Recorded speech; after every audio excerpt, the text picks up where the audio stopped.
வணக்கம். இன்னைக்கு நாம ஒரு ரொம்பவே ஆழமான விஷயத்தை பத்தி பார்க்க போறோம். பொருள் சார்ந்த வாழ்க்கைக்கு ஏகா போய் ஒரு அர்த்தமுள்ள வாழ்க்கையை எப்படி வாழ்றதுன்னு ஒரு பழங்கால கட்டமைப்பு நமக்கு சொல்லித் தருது.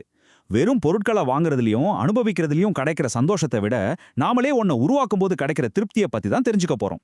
வாங்க இந்த ஒரு கேள்வியோட ஆரம்பிக்கலாம். யோசிச்சு பாருங்க, உங்களோட அடையாளம் எது? நீங்க வாங்குற பொருட்களா, நீங்க அனுபவிக்கிற இன்பங்களா, இல்ல நீங்க உருவாக்குற விஷயங்களா, நீங்க செய்யற பங்களிப்பா? இந்த கேள்விக்கான பதில தேடி தான் நாம பயணிக்க போறோம். சரி, வாங்க இதுக்குள்ள இன்னும் கொஞ்சம் ஆழமா போலாம். பழங்கால நூல்கள் என்ன சொல்லுதுன்னா, நம்ம ஒவ்வொருத்தருக்குள்ளேயும் 3 தனித்தனி ஆளுமைகள் இருக்கான். என்னது? வாங்க ஒன்னொன்னா பார்க்கலாம். முதல்ல வர்றது போக்தா. சிம்பிளா சொல்லணும்னா நுகர்வோர். நம்மளோட இந்த ஒரு பகுதி தான் உலகத்தை அனுபவிக்கணும்னு நினைக்கும். ஒரு நல்ல சாப்பாடு, ஒரு அருமையான பாட்டு, ஒரு அழகான காட்சி, இப்படி புலன்கள் மூலமா கிடைக்கிற எல்லா சந்தோஷத்தையும் தேடுறது தான் இந்த போக்தாவோட வேலை. இது பிறந்ததுல இருந்தே நம்ம கூட இருக்கிற ஒரு இயல்பான குணம். அடுத்து 2வதா வர்றது கர்த்தா. இவர்தான் படைப்பாளி, இல்லனா ஒரு செயலை செய்யறவர். நம்ம வளர்ந்ததுக்கு அப்புறம் ஒரு விஷயத்த பிளான் பண்ணி அதை செயல்படுத்த ஆரம்பிக்கிறோம் இல்லையா, அந்த பகுதி தான் இந்த கர்த்தா. வேலை செய்யறது, ஒரு ஓவியம் வரைகிறது, ஒரு பிரச்சனையை தீர்க்கிறது, இது எல்லாமே கர்த்தாவோட வேலை தான். மூணாவதா ச்ஞாதா. இவர்தான் அறிவாளி. புதுசா ஏதாவது கத்துக்கணும், புக்ஸ் படிக்கணும், ஒரு ஸ்கில்லை வளர்த்துக்கணும்னு நம்ம மனசுல ஒரு ஆர்வம் இருக்குமே, அந்த பகுதி தான் இது. அறிவை தேடிட்டே இருக்கிற நம்மளோட குணம். ஓகே, இப்போ இந்த 3 பேரும் எப்படி ஒன்னா வேலை செய்றாங்க? இதுல இயல்பா யாரு நம்மள அதிகமா ஆதிக்கம் செலுத்துறாங்கன்னு பார்க்கலாமா? நம்மள நாமவே கண்டுக்காம விட்டா டிஃபால்ட்டா நம்மள ஆட்சி செய்யறது யார் தெரியுமா? அந்த போக் தான். அதாவது நுகர்வோர் தான். அனுபவங்களையும் சந்தோஷங்களையும் தேடுறது தான் நம்மளோட இயல்பான போக்காவே இருக்கு. இங்கதான் ஒரு பெரிய ட்விஸ்டே இருக்கு. போக்தா நம்ம வாழ்க்கைக்கு எஜமானரா மாறும்போது மத்த 2 பேரோட நிலைமை என்ன ஆகும்னு நினைக்கிறீங்க? அவங்க வெறும் வேலைக்காரங்க மாதிரி ஆயிடுவாங்க. படைப்பாளியான கர்த்தா அந்த நுகர்வோரோட ஆசைகளை நிறைவேற்ற பணம் சம்பாதிக்கிறதுக்காக மட்டும் உழைக்கிறார். அறிவாளியான ஞாதா இன்னும் நல்ல வேலை கிடைச்சு இன்னும் அதிகமா சம்பாதிச்சு அதே நுகர்வோரோட தேவைகளை பூர்த்தி செய்யறதுக்காகவே அறிவை தேடுறார். நம்ம மனசுக்குள்ள நடக்கிற இந்த விஷயத்துக்கு பேரு தான் இன்னைக்கு நாம சொல்ற மெட்டீரியலிசம், அதாவது பொருள்வாதம். இங்க வெற்றிங்கிறதே ஒருத்தர்கிட்ட இருக்கிற கார், வீடு, ட்ரெஸ்ஸை வச்சு தான் அளக்கப்படுது.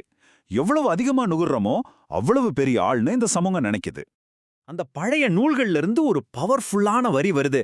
போக்தா எனக்குள் இருக்கும் விலங்கு. கேட்கறதுக்கு கொஞ்சம் கடுமையா இருக்கலாம், ஆனா இதுக்கு பின்னாடி ஒரு ஆழமான லாஜிக் இருக்கு. ஏன் அப்படி சொல்றாங்க? யோசிச்சு பாருங்க.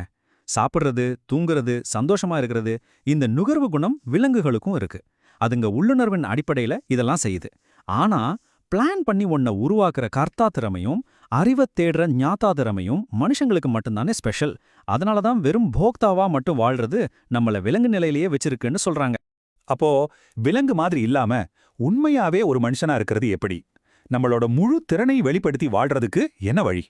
அதாவது ரொம்ப சக்சஸ்ஃபுல்லா நுகர்றதுல பெரிய சாதனை ஒன்றும் இல்ல. அது நம்மள ஒரு சூப்பரான விலங்கா மாத்துமே தவிர ஒரு முழுமையான மனுஷனா மாத்தாது. ஏன்னா நம்மளோட தனித்துவமான திறமைகளை நம்ம பயன்படுத்தவே இல்லையே. அப்போ உண்மையான தீர்வு என்ன? நம்மள மனுஷங்களா மாத்துறதே அந்த கர்த்தாவும் ஜாதாவும் தான். நம்ம கவனத்தை நுகர்றதிலிருந்து உருவாக்குறதுக்கும் கத்துக்கிறதுக்கும் மாத்தணும். அப்போதான் நாம உண்மையான மனித வாழ்க்கைய வாழ ஆரம்பிப்போம். சரி, சொல்றதெல்லாம் ஓகே. இதை எப்படி பிராக்டிக்கலா பண்றது? நம்மளோட படைப்பாற்றல, அதாவது கர்த்தாவை எப்படி வலுப்படுத்துறது?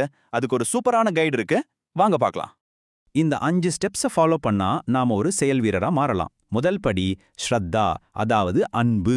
நீங்க செய்யற வேலைய முதல்ல நேசிக்க கத்துக்கணும். 2வது ரிதம், அதாவது கத்துக்கிறது. அந்த வேலைய பத்தி முழுசா தெரிஞ்சுக்கணும். 3வது சத்தியம், அதாவது செயல்படுத்துறது. தெரிஞ்சுக்கிட்டத அப்படியே செயல்ல காட்டணும். 4வது யோகா, அதாவது கவனம். ஒவ்வொரு வேலையும் ஒரு தியானம் மாதிரி முழு ஈடுபாட்டோட செய்யணும். கடைசியா 5வது படி மகா, அதாவது விரிவாக்குறது. நம்ம செயல் நமக்கு மட்டும் இல்லாம மத்தவங்களுக்கு எப்படி உதவும்னு யோசிக்கணும். இந்த 5 விஷயத்தையும் நீங்க ஃபாலோ பண்ணும்போது என்ன ஆகும் தெரியுமா? சந்தோஷம் உங்களுக்கு வேலையோட ரிசல்ட்லேருந்து வராது. அந்த வேலையை செய்யறதுலயே உங்களுக்கு ஒரு ஆனந்தம் கிடைக்கும். பலனை பற்றி கவலைப்படாம செயலிலேயே கிடைக்கிற சந்தோஷம் தான் உண்மையான நிறைவு. சரி, இவ்வளவு நேரம் நம்ம பார்த்த விஷயங்களை எல்லாம் ஒன்னா சேர்த்து நம்ம வாழ்க்கையில இதை எப்படி ஒரு முடிவா எடுத்துக்கலான்னு பார்க்கலாம். சுருக்கமா சொல்லணும்னா நம்ம கிட்ட 3 கேரக்டர்ஸ் இருக்கு: நுகர்வோர், படைப்பாளி, அறிவாளி. டிஃபால்ட்டா நுகர்வோர் தான் ராஜா, ஆனா அது ஒரு விலங்கு வாழ்க்கை. உண்மையான மனித வாழ்க்கை படைப்பாளியையும் அறிவாளியையும் முன்னிறுத்துறது தான். நாம பார்த்த அந்த 5 ஸ்டெப்ஸ் மூலியமா நம்ம வேலையிலேயே ஒரு நிரந்தரமான சந்தோஷத்தை அடைய முடியும். அதனால கடைசியா இந்த ஒரு கேள்வியை உங்க முன்னாடி வைக்கிறேன். உங்க வாழ்க்கையை யாரு வழிநடத்த போறா? இன்னும் வேணும், இன்னும் வேணும்னு கேட்கிற அந்த நுகர்வோரா? இல்ல அர்த்தத்தையும் நிறைவையும் உருவாக்குற படைப்பாளியா? முடிவு உங்க கையில தான்.